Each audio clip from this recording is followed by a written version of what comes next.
Hello, it's Randi Rhodes. Here's a clip from our show, and go to randirhodes.com for the whole thing and a podcast. Buy a stinking podcast. Mary had a little man. The fall. We believe that all men are created equal. To the magnificent mosaic that is America. From radio beacon to radio beacon. I have a dream today. Change has come to America. Believe me. Knock, knock. Who's there? It's a figment of your imagination. Randi Rhodes Show. Turn up your mind.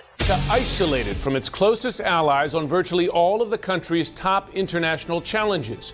Trade with China, the nuclear deal with Iran, climate change, Russia, and more. This was a telling scene at the G7 summit in Biarritz, France. A chair, the one supposed to be occupied by the U.S. president, left empty at the summit's meeting on climate change. The White House says that bilateral meetings with Germany and India went long, so they sent a staffer in the president's place. But that claim easily undermined by one photograph. Both leaders who were supposedly in those long-running meetings with the U.S. president, the German Chancellor Angela Merkel, and the Indian Prime Minister Narendra Modi, made it to the climate summit. Oh, my God. All right. Happy Monday, everybody. Happy Monday. Get yourself ready for another week of intense lies. Yay. Woohoo! All right, so it looks like, we had the G7 over the weekend. Hopefully you did not watch any of it. I hope you have a life. It is my job to do it, so you don't have to. So I hope you had a weekend. I had a decent weekend, I should say. Friday night, I saw the Tom Petty cover band. Lori's husband, Ron, he's the lead guitarist. That was really fun. That was amazing. Some of it was just soul moving.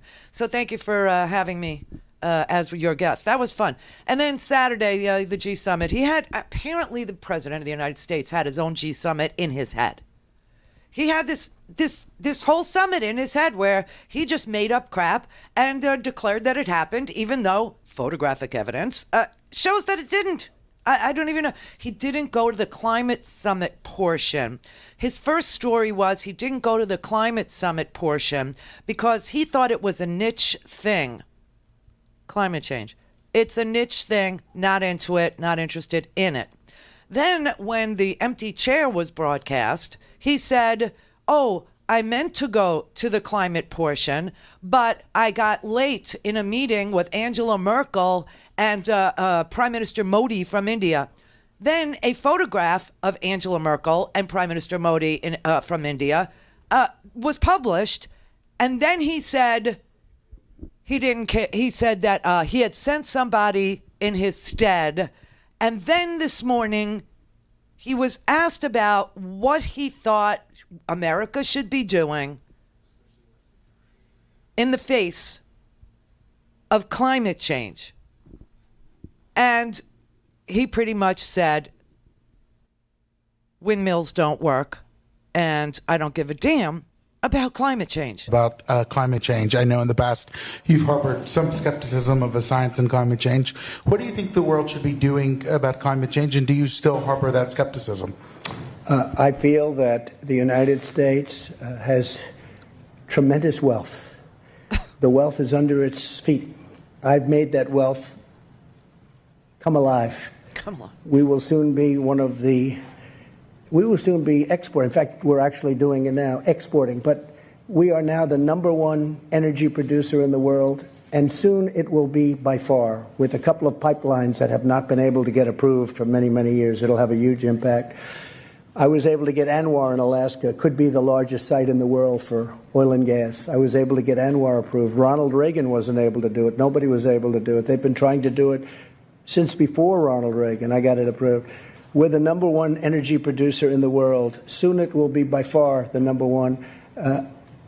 It's tremendous wealth, and LNG is being sought after all over Europe and all over the world, and we have more of it than anybody else.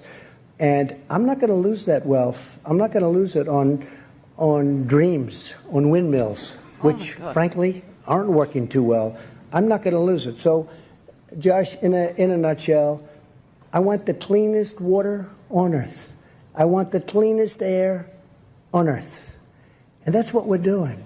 And I'm an environmentalist. A lot of people don't understand that. I have done more environmental impact statements probably than anybody that's, I guess I can say definitely, because I've done many, many, many of them, more than anybody that's ever been president or vice president or anything even close to president.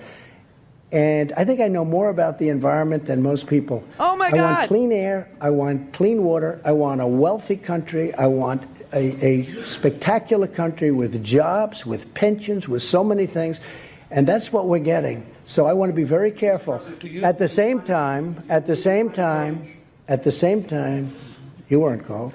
At the same time, it's very important to me, we have to maintain this incredible place that we've all built. And then Josh Dawsey asked him, why didn't you answer my question? Which is, what should the world be doing to mitigate climate change? He has no answer because he doesn't know, but he's very sure that he knows more about the climate, okay, which he would probably call weather, than anybody. Meanwhile, for the second time, he asked his national security advisors, he had asked Homeland Security previously, if we could deploy nuclear weapons to break up hurricanes. I'm not kidding. He knows more about climate than anybody.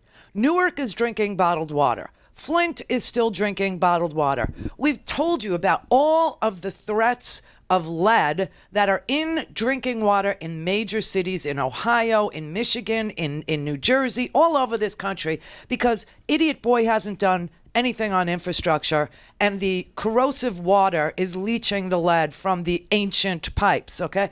He could have said something about that, but you know what?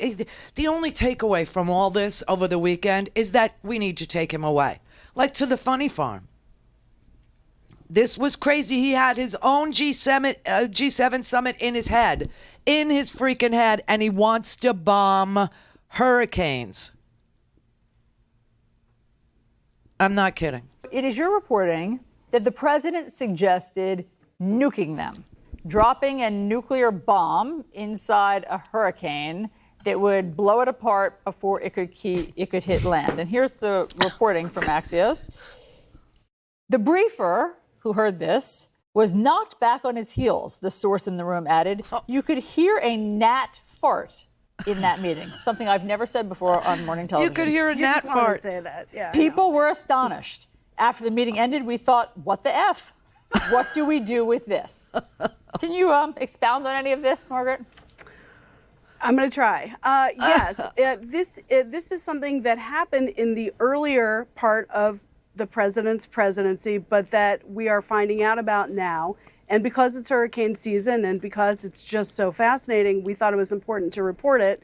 We have this reporting from multiple sources. We gave the White House an entire day yesterday to comment, put this into context. But look, what's important to understand is that the president heard about this idea and asked whether it was possible. This is an idea that has been around since the Eisenhower administration. It has been repeatedly knocked down by scientists for kind of obvious reasons like nuclear fallout and that sort of stuff. Oh, yeah. But also because many scientists believe it just wouldn't work, that sort of counterintuitively, the energy produced in the middle of a hurricane is so big that there's no possible way that this could actually work in terms of disrupting the current. But also there are like environmental reasons, science reasons, health reasons. This idea did not go beyond discussions with the president, did not get into the planning levels. And it's also important to note that a lot of White House officials did not know about it.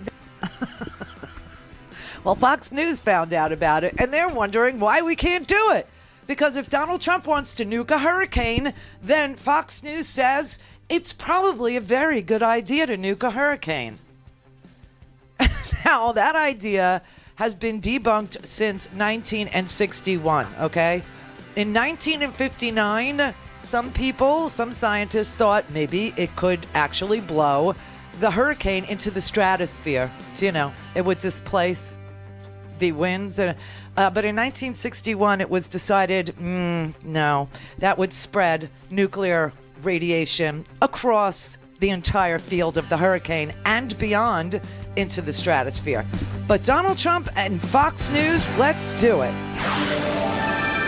Go to randyrhodes.com for the whole thing and a podcast. Buy a stinking podcast.